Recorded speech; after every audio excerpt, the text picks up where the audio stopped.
એક સ્પેશિયલ મસાલા સાથે રેસ્ટોરન્ટમાં મળે તેવા જ મસાલા પાપડ મેં આજે ઘરે બનાવ્યા છે.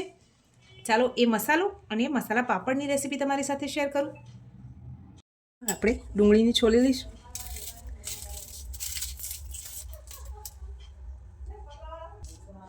કાકડીને પણ છોલી લઈશું.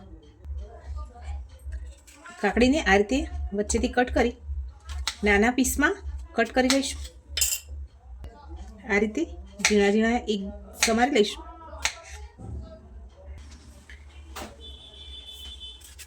કાકડી કપાઈ ગઈ છે. હવે ટામેટાને કાપીએ એના પહેલાં અંદરનો જે પાણીનો ભાગ હોય છે, આ દાણાવાળો, એમાં બહુ જ પાણીનો ભાગ હોય છે, જેથી આપણા ટામેટાં પાણી છોડે અને મસાલો જ્યારે કરીએ ત્યારે પાપડ એકદમ સોફ્ટ થઈ જતા હોય છે. તો વચ્ચેનો ભાગ આપણે નીકાળી લઈશું. આપણે આ જે કાકડીને કટ કરીને રાખેલી છે એને એક બાઉલમાં નીકાળી લઈએ.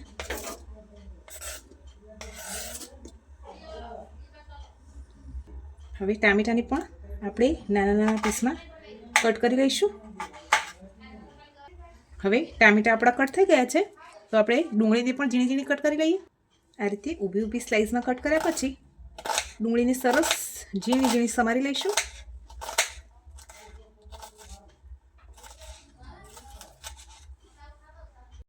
આ રીતે ડુંગળીને ઊભી સ્લાઇસમાં કટ કરી પછી આ રીતે આડી આડી કટ કરશું ને તો એકદમ ઝીણી ઝીણી સરસ કટ થશે.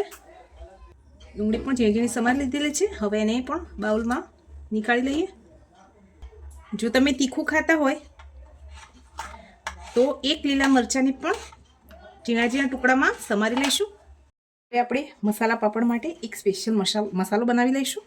એમાં 1 ચમચી જેટલો કાશ્મીરી લાલ મરચું પાવડર છે.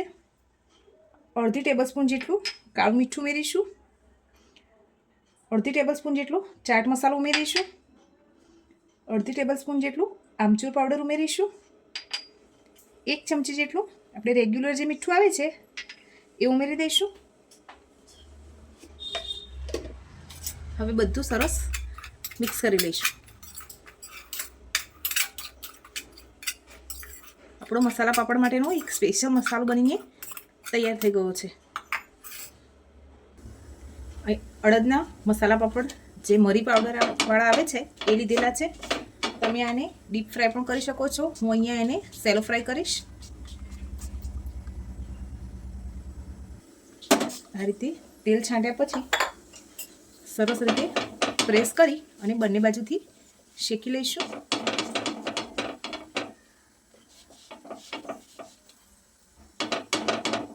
તમે એને ડીપ ફ્રાય પણ કરી શકો છો કે જો તમે વધારે પડતું ઓઇલી ના ખાતા હોય તો પાપડને શેકીને પણ યુઝ કરી શકો છો.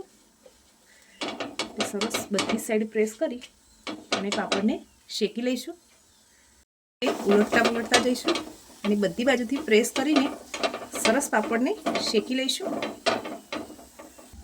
પાપડ આપણો સરસ શેકાઈ ગયો છે. હવે બીજા પાપડને પણ આ રીતે શેકી લઈએ.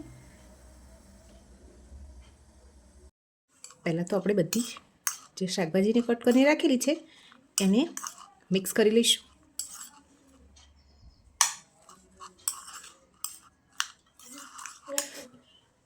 હવે આપણે પાપડ લઈ લીધેલું છે એની ઉપર મસાલો સ્પ્રિંકલ કરી દઈશું. આ સ્પેશિયલ મસાલાથી રેસ્ટોરન્ટમાં મળે એવા જ પાપડ તૈયાર થશે. હવે ઉપરથી કટ કરીને રાખેલા શાકભાજીને ઉમેરી દઈશું. ઉપરથી લીલા ધાણા કટ કરીને રાખેલા છે એ ઉમેરી દઈએ. ઝીણી સેવ ઉમેરી દઈશું.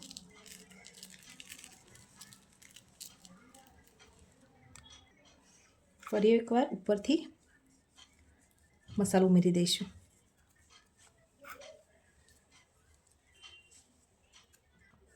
લાસ્ટમાં લીંબુનો રસ ઉમેરી દઈએ. ફ્રેન્ડ્સ, આપણું મસાલા પાપડ બનીને તૈયાર છે. તમને મારી આ રેસીપી કેવી લાગી છે એ મને કમેન્ટ કરવાનું ભૂલતા નહીં. લાઇક, શેર અને સબસ્ક્રાઈબ પણ કરી દેજો. Thank you.